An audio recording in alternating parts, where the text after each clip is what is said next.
No início de novembro, o Brasil participou de forma virtual do encontro da cúpula do BRICS. Apesar da participação do Brasil ter sido marcada mais por polêmicas e menos por trocas de ideias propositivas, a reunião jogou luz sobre a importância atual do bloco. Mas afinal, o que são os BRICS? Como surgiu e qual o seu papel? Eu sou Pedro Rodrigues e sejam bem-vindos ao Manual do Brasil.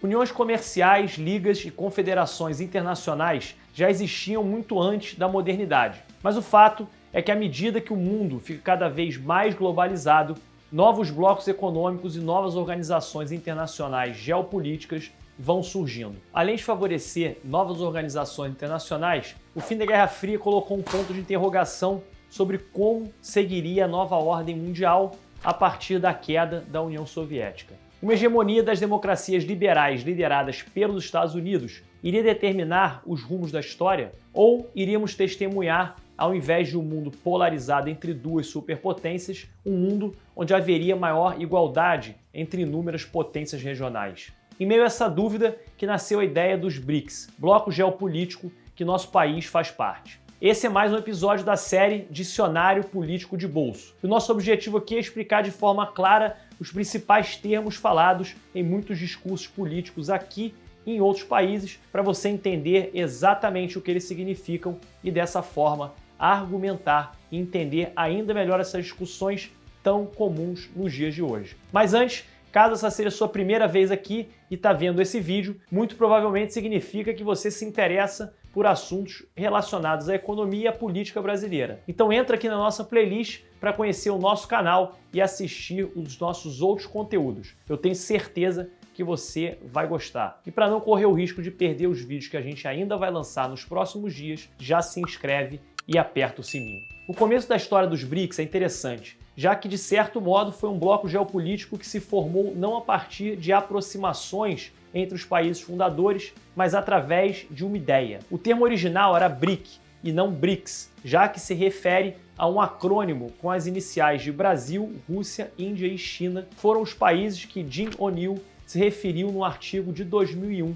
chamado Building Better Global Economic, BRICS. Nesse título, O'Neill faz uma brincadeira, já que em inglês o acrônimo BRIC soa exatamente como tijolo. Então a ideia no título seria construindo blocos econômicos melhores, mas em referência principalmente a esses 4 países. No artigo, a ideia central era de que especificamente esses 4 países, em poucas décadas, iriam superar a riqueza do G7, o grupo dos 7 países mais ricos do mundo, que na época era formado em sua maioria por países ocidentais. A imagem do BRICS, então, sempre teve relacionada à ideia de que agora, no pós-Guerra Fria, era a vez dos países periféricos, fora do eixo Estados Unidos, União Europeia, crescerem e impactarem a economia global. Esses 4 países e mais tarde a África do Sul, que veio a se unir ao grupo, deveriam ser representantes de todas as nações que não faziam parte da tradição liberal ocidental que até então havia levado a tanto progresso aos países do hemisfério norte. Agora, segundo a teoria, seria a hora de que a globalização atingiria seu ápice e esse progresso viria de nações fora dessa tradição. O rápido crescimento econômico desses países no início do século seria um sinal não só da sua maior inserção na economia global, mas também um sinal de que a economia global como um todo estava para mudar radicalmente. Dos 4 países, 2 até as décadas de 80 e 90 eram fechados ao mercado internacional e outros 2 estavam à margem dele. O Brasil, até a década de 80, éramos muito fechados ao mercado global. Tínhamos quase 95% de nacionalização na oferta interna de produtos, situação gerada por um forte protecionismo. A Índia também seguia até a década de 80 num capitalismo de Estado com baixa modernização e baixo crescimento. A China, com as reformas da era Deng Xiaoping, se abriu para a economia de mercado. E finalmente a Rússia, após a perestroika e a glasnost, passou a integrar a economia capitalista mundial. Com essa inserção no mercado global,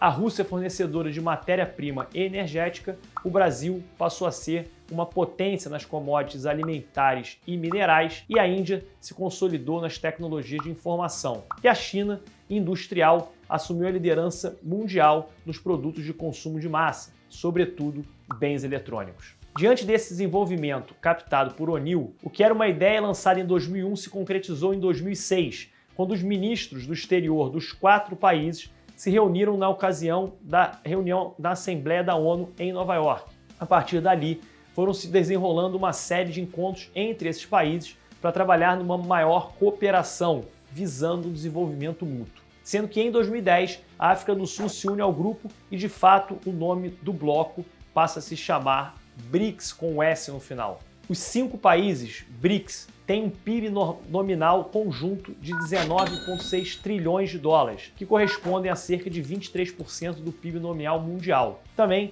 com uma população combinada de 3,2 bilhões, que corresponde a 41% da população mundial. Além disso, os 4 membros originais ainda estão entre os 10 países com a maior área territorial do mundo. Para ajudar em projetos de infraestrutura, o grupo criou um banco, o Novo Banco de Desenvolvimento, que também ficou conhecido como Banco de Desenvolvimento do BRICS. Visto por muitos como um modo de se rivalizar com o FMI e o Banco Mundial, acusados de privilegiar interesses ocidentais e relegar os interesses desses países emergentes. A criação do Banco de Desenvolvimento foi, em especial, interpretada por muitos como um sinal de que havia uma clara intenção dos BRICS de rivalizar com órgãos internacionais e não somente com organizações financeiras como o FMI, mas também como a ONU ou até mesmo a OTAN. Muitos idealizaram o BRICS como uma opção a instrumentos de globalização alinhados com tradicionais potências ocidentais, em especial os Estados Unidos, mas também alinhados a tendências político-econômicas que monopolizam processos de globalização, tendências conhecidas como o Consenso de Washington. O Consenso de Washington diz respeito ao conjunto de recomendações de políticas econômicas que eram comuns a instituições financeiras situadas em Washington, como o FMI, o Banco Mundial e o Departamento de Tesouro americano. Originalmente, essas recomendações permitiam pouco controle do mercado, muito provavelmente desenvolvidas na euforia após a queda do Bloco Socialista. Porém, após a crise asiática de 97, essas recomendações foram adaptadas em 2004, mas ainda recomendam disciplina fiscal, livre comércio internacional e baixa interferência na concorrência. Afirmar que o bloco é uma alternativa ao Consenso de Washington ou mesmo às democracias liberais do Ocidente é bastante apressado, se não simplesmente equivocado. Primeiro, porque esses países não simplesmente rejeitam as recomendações do Consenso de Washington, seguem, inclusive, muitas delas. Segundo, porque para fazer nascer uma nova forma de globalização, o grupo precisaria de uma homogeneidade de interesses, valores e preferências políticas, que atualmente não possuem. Em algumas questões, os países membros podem ter interesses comuns, enquanto em outras vão competir entre si,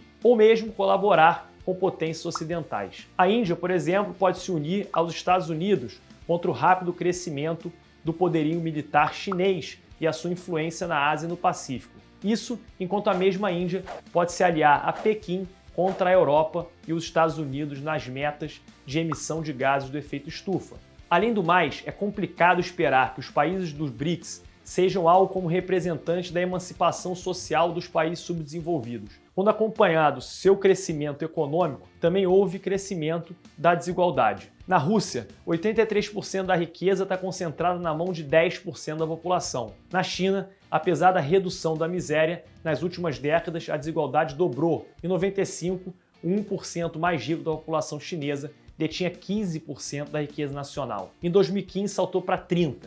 Já na Índia, os 10% mais ricos do país tiveram um impressionante aumento de 390% da sua renda entre 1980 e 2014, enquanto os 50% mais pobres tiveram um aumento de somente 90%. No nosso Brasil, é nada mais nada menos que o 7º país mais desigual do mundo. Outro ponto que pode desmanchar sonhos de quem vê esperança no bloco servir como modelo para uma nova globalização foram os péssimos desempenhos das economias do Brasil e da Rússia nos últimos anos. Mas, mesmo que a China e a Índia sigam crescendo, é difícil acreditar que apostem a expansão de sua influência especificamente nos BRICS. A China tem sim planos claros de expansão de sua influência, e a Índia e mesmo a Rússia estão preocupadas com a manutenção do seu poder e influência geopolítica. Entretanto, por mais que se idealize, é pouco provável que na heterogeneidade entre os países membros haja de fato uma intenção de fazer nascer uma nova ordem econômica do grupo. São países de regiões diferentes, com regimes diferentes, prioridades diferentes e muitas delas conflitantes. Houve pouca operacionalização de algo como alternativas a uma versão liberal da globalização, por assim dizer. Talvez haja um desequilíbrio entre expectativa e realizações do grupo, apesar de 4 dos 5 países serem de fato relevantes econômico e geopoliticamente. Na minha opinião, os BRICS pode sim ser muito bom para os países membros, pode ser muito bom para nós, mas não como um devaneio ideológico sobre uma nova ordem econômica. Pode ser algo positivo enquanto estimule o multilateralismo e a cooperação. E você? O que você acha dos BRICS? Deixa aqui a sua opinião. Vamos discutir juntos como fazer o Brasil melhor, criar juntos novas oportunidades e possibilidades. Eu quero saber também que outros temas vocês gostariam que eu abordasse aqui no canal. A sua ajuda é essencial para fazer o Manual do Brasil crescer cada vez mais. Por isso, não esquece de dar o seu like e compartilhar com todos os seus amigos e familiares. Valeu e até o próximo vídeo. Aqui no canal, não... Puta, errei. Uma hegemonia